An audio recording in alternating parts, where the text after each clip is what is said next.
Hello everyone. आज हम south east Asian countries के ट्रांसपोर्टेशन के बारे में पढ़ेंगे, परिवहन के बारे में पढ़ेंगे। देखिए, दक्षिण पूर्वी एशिया एक राजनीतिक इकाई नहीं है, बल्कि इसमें विभिन्न देश सम्मिलित हैं। इसलिए हर देश की अपनी एक ट्रांसपोर्टेशन व्यवस्था है, परिवहन व्यवस्था है। अब हम हर एक कंट्री की परिवहन व्यवस्था को इस वीडियो में डिस्कस करेंगे। सबसे पहले हम इस क्रम में लेते हैं म्यांमार को। देखिए, सड़क परिवहन का जो विकास है म्यांमार के धरातलीय स्वरूप से अत्यधिक प्रभावित है। यहाँ पर अगर हम देखें वहाँ प्रमुख सड़कों को, तो देखिए यहाँ की प्रमुख सड़क बर्मा रोड है, जो रंगून से पिंगू, मांडले, मेम्यो, लाशियो तथा बांटांग होती हुई कुनमिंग तक जाती है। अन्य प्रमुख सड़कें मिग्यान, मितकिला, तुंगा, शाम, सगैग, शाबो, क्लेवा, इम्फाल, स्टिलवेल रोड आदि हैं। रेल मार्गों का विस्तार अगर हम देखें म्यांमार में काफ़ी सीमित मात्रा में है। प्रमुख रेल मार्ग रंगून से प्रोम तथा रंगून से मांडले का है, जो उत्तर में मिल्किना तक चला गया है। दूसरे प्रमुख रेल मार्गों की अगर हम बात करें तो पिगू से मार्तमान, पोलमीन से ये तक, यावातुंग से अलोन, मांडले से लाशियो, हसदा से बेसिन तथा मांडले से मितकिना है। आंतरिक अगर हम जल परिवहन की बात करें म्यांमार की, तो आंतरिक जल परिवहन का विकास म्यांमार में पर्याप्त हुआ है। इरावदी नदी में भी वाटर ट्रांसपोर्टेशन किया जाता है। इसी प्रकार चिंदविन जो नदी है उसमें वो भी जल परिवहन के योग्य है। फिर सालविन नदी में भी जल परिवहन के लिए उपयुक्त है। इरावदी नदी के डेल्टा प्रदेश में की जो नदियां हैं वहाँ पर भी जल परिवहन उपयुक्त मात्रा में उपलब्ध है। इसके अलावा 60 किलोमीटर लंबी नहरें भी जल परिवहन के उपयोग में आ रही हैं। रंगून एक प्रमुख बंदरगाह है यहाँ का, जो इरावदी नदी से नहर द्वारा संयुक्त है। अकियाब बंदरगाह विदेशी व्यापार की दृष्टि से म्यांमार का प्रमुख बंदरगाह है। तो रोड्स, रेलवेज और वाटर ट्रांसपोर्टेशन के बाद हम आते हैं एयर ट्रांसपोर्टेशन पर, वायु परिवहन पर। वायु परिवहन का विकास यहाँ 1948 के अंदर हुआ। सबसे पहले रंगून, बैंकॉक, कलकत्ता के मध्य वायुयान शुरू हुआ और उसके बाद हांगकांग, ढाका, काठमांडू तक वायु परिवहन विकसित है यहाँ पर या किया जाता है। और यहाँ की अगर एयरपोर्ट्स की हम बात करें तो यहाँ 43 एयरपोर्ट्स हैं म्यांमार में। अब आते हैं हम थाईलैंड की ओर। थाईलैंड की धरातलीय एवं जलवायु की दशाओं तथा देश के आकार के कारण परिवहन का अपेक्षाकृत कम विकास हुआ है। आज भी देश में परिवहन का प्रमुख साधन जलमार्ग हैं। इसके माध्यम से मीनाम की घाटी सियाम की खाड़ी की ओर उन्मुख है। कोरात का पठार मिकांग नदी की ओर उन्मुख है, जबकि उत्तरी थाईलैंड की नदियां जल परिवहन के लिए उपयुक्त नहीं होने के कारण से यहाँ का भाग यूनान तथा शान के पठार की पगडंडियों से ही संयुक्त है। सड़कों की हम बात करें तो यहाँ सड़कों का विस्तार टोटल अगर लेंथ की बात करें रोड लेंथ की, तो 64,600 किलोमीटर रोड लेंथ है यहाँ पर थाईलैंड में। रेलवेज़ की बात करें हम तो रेलवेज़ की अगर लंबाई को देखें थाईलैंड में तो 4,623 किलोमीटर रेल हैं और वो भी मीटर गेज में है। इनमें सबसे महत्वपूर्ण रेल मार्ग बैंकॉक से चिनांग माई है, जो 741 किलोमीटर्स लंबा मार्ग है तथा देश के उत्तरी सिरे तक पहुंचा हुआ है। दक्षिण की ओर जाने वाला 990 किलोमीटर मार्ग बैंकॉक से प्रायद्वीप तक स्थित पदांग बेसर तक जाता है, जिसके पश्चात यह मलाया रेल मार्ग से संयुक्त होकर पेनांग तक चला गया है। अब हम बात करें थाईलैंड के वायु परिवहन की, तो देखिए वायु परिवहन पूर्ण रूप से थाई एयरवेज कंपनी द्वारा नियंत्रित है। यह कंपनी 11 आंतरिक तथा 3 अंतर्राष्ट्रीय मार्गों पर हवाई परिवहन सेवा परिचालित करती है। बैंकॉक प्रमुख हवाई केंद्र है जो अंतर्राष्ट्रीय महत्व रखता है। फिर हम आते हैं मलेशिया की ओर। मलेशिया के परिवहन विकास को यदि खनिज खनन एवं बागानी कृषि के पॉइंट ऑफ व्यू से कारण ही डेवलप हुआ है, यानी परिवहन विकास इसी कारण डेवलप हुआ है। अगर ये प्लांटेशन एग्रीकल्चर और खनिज खनन यहाँ नहीं होता तो शायद ट्रांसपोर्टेशन का जो वेज हैं, ट्रांसपोर्ट टाइप्स हैं, वो काफ़ी कम डेवलप्ड होती।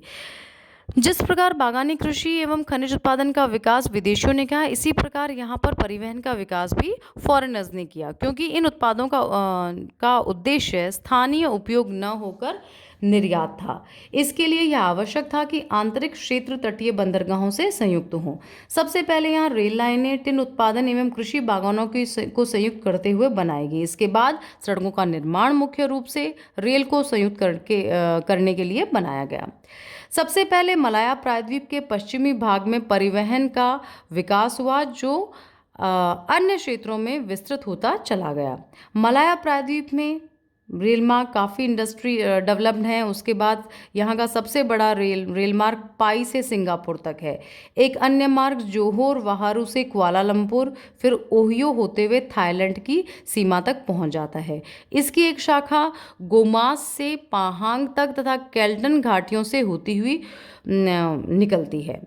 सड़कों के विकास भी रेल क्षेत्रों में ही विशेषकर हुआ। सड़कों की कुल लंबाई की हम बात देखें तो लगभग 70,000 किलोमीटर लेंथ है सड़कों की यहाँ पे। सर्वाधिक सड़कों का विकास मलाया की पश्चिमी तटवर्ती पेटी में हुआ है। मलाया में जल परिवहन के लिए अनेक बंदरगाह विकसित हुए हैं, जो यहाँ के विदेशी व्यापार को नियंत्रित करते हैं। इसका कारण यही है कि उपयुक्त सामुद्रिक स्थिति यहाँ की मिलती है। यहाँ के प्रमुख बंदरगाह मलाया प्रायद्वीप व मेनांग हैं। Malacca, Port Dickson, Port Weld, Port सेबेटनाहम, डुनगुन, सारावाक हैं। कुचिंग तथा सीबू व साबाह के लेबुआन और संडाकान क्षेत्र यहाँ के प्रमुख हैं। मलेशिया की अपनी एक वायु सेवा भी है। यहाँ पर एयरलाइंस भी हैं। मलेशियन एयरलाइंस जो है, जो आंतरिक तथा विदेशी वायु परिवहन सेवा प्रदान करती हैं। यहाँ मलेशिया में कुल 19 एयरपोर्ट्स हैं, जिनमें 5 इंटरनेशनल एयरपोर्ट्स हैं। कुआलालंपुर अंतर्राष्ट्रीय महत्व का यहाँ पर हवाई अड्डा है। उसके बाद हम बात करते हैं वियतनाम की। वियतनाम के परिवहन विकास में प्रमुख बाधा धरातल एवं देश का आकार है। यहाँ के विस्तृत क्षेत्र पर्वतीय एवं वनों से आच्छादित होने से परिवहन के साधनों से रहित हैं।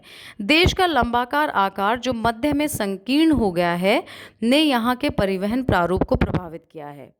यहाँ अगर वॉर्स भी हों तो युद्ध में भी यहाँ की सड़कें, रेल लाइनें, पुलों आदि को अत्यधिक हानि पहुँचती है।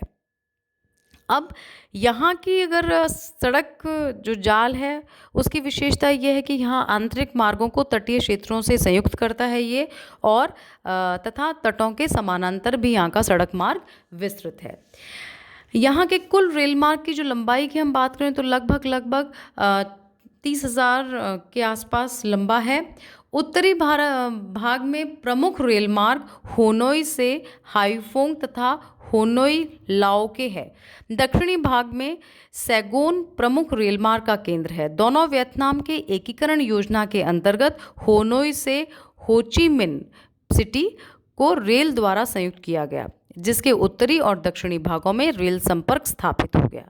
ये कार्य जो है बहुत पहले किया गया और इससे काफ़ी बेनिफिट हुआ है वहाँ के लोगों को।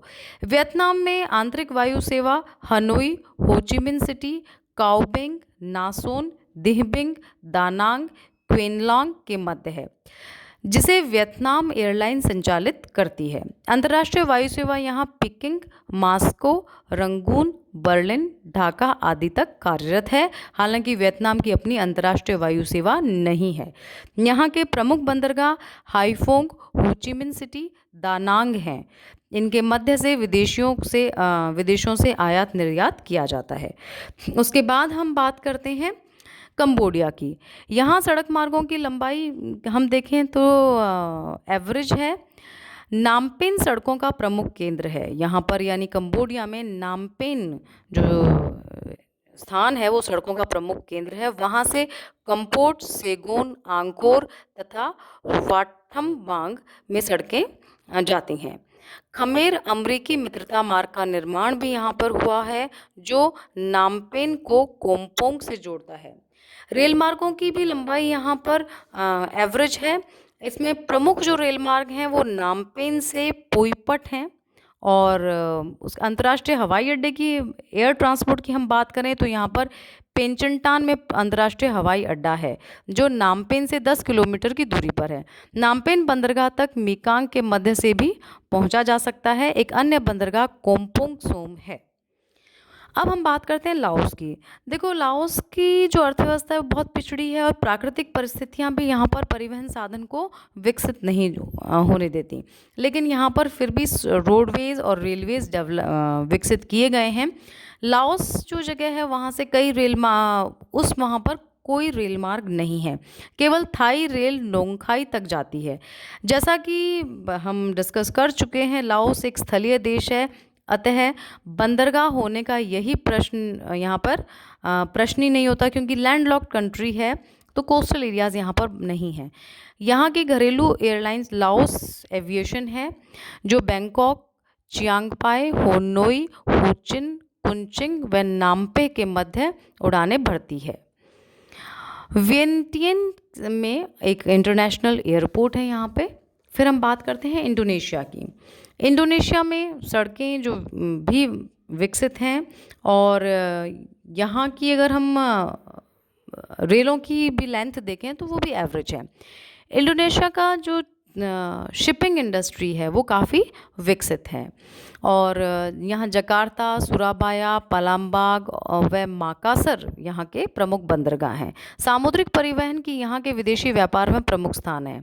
हवाई परिवहन का भी यहाँ पर्याप्त विकास हुआ है। यहाँ की हवाई सेवा गरुड़ के नाम से जानी जाती है और यहाँ इंडोनेशिया में कुल 55 हवाई अड्डे हैं। हालांकि ये इनमें से काफ़ी छोटे हैं काफ़ी, और अंतर्राष्ट्रीय हवाई केंद्रों में जकार्ता यहाँ सबसे मेन है और अन्य प्रमुख केंद्र पडांग, मकासर, पालमबाग आदि हैं। फिर हम बात करते हैं फिलीपींस के ट्रांसपोर्ट की। देखिए, फिलीपींस के परिवहन विकास में प्रमुख बाधा देश के अनेक द्वीपों में विखंडित होना है और उसके बाद जो उसका पर्वतीय धरातल है वो भी काफ़ी बाधा डालता है। सड़क परिवहन के विकास के लिए यहाँ अत्यधिक प्रयत्न किए गए और सड़कें बनाई गई। रेल मार्ग का विकास यहाँ पर बहुत कम हुआ है। लूजोन, सुबू तथा पनाया द्वीपों पर रेल मार्गों विकसित हैं। यहाँ पर द्वीपीय स्थिति एवं द्वीपों के छितरे हुए होने के कारण सागरीय परिवहन यहाँ महत्वपूर्ण है। एक द्वीप से दूसरे द्वीप के मध्य छोटे जहाज़ों, स्टीमर और नावों के माध्यम से यहाँ पर परिवहन संपन्न होता है।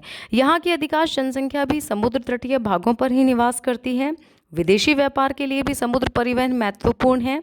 यहाँ से नियमित रूप से जहाज हांगकांग, जापान, ऑस्ट्रेलिया, यूएसए को जाते हैं। मनीला सर्वाधिक महत्व का बंदरगाह है फिलीपींस का। हवाई परिवहन का भी यहाँ विकास हुआ है। फिलीपींस की खुद की हवाई सेवा है। हवाई परिवहन द्वारा यह विश्व के अन्य प्रमुख देशों से जुड़ा हुआ है। और लास्ट में हम बात करते हैं सिंगापुर के ट्रांसपोर्टेशन की। देखो, सिंगापुर से सभी प्रकार के परिवहन साधनों का विकास हुआ है। यहाँ पर सड़कें और जो रेलवेज़ हैं वो भी विकसित हैं। सिंगापुर में विश्व का सघनतम सड़क नेटवर्क है। यहाँ मेट्रो रेल सुविधा भी है। वायु सेवा के अंतर्गत सिंगापुर एयरलाइंस 50 से भी अधिक देशों के लिए उड़ानें भरती है। हवाई परिवहन की दृष्टि से सिंगापुर का दक्षिण पूर्वी एशिया में विशेष महत्व है। जल यातायात के अंतर्गत सिंगापुर विश्व के बड़े बंदरगाहों की श्रेणी में है, जहां सबसे अधिक जलयान विश्राम हेतु यहाँ रहते हैं। ये विश्व के व्यस्ततम बंदरगाहों में से एक है। अब नेक्स्ट वीडियो में हम यहाँ की साउथ ईस्ट एशिया की पॉपुलेशन लेंगे और इसके साथ ही हमारा जो नेक्स्ट वीडियो के साथ ही हमारा जो साउथ ईस्ट एशिया का जो प्रादेशिक अध्ययन है वो पूरा कंप्लीट होगा या पूरा होगा।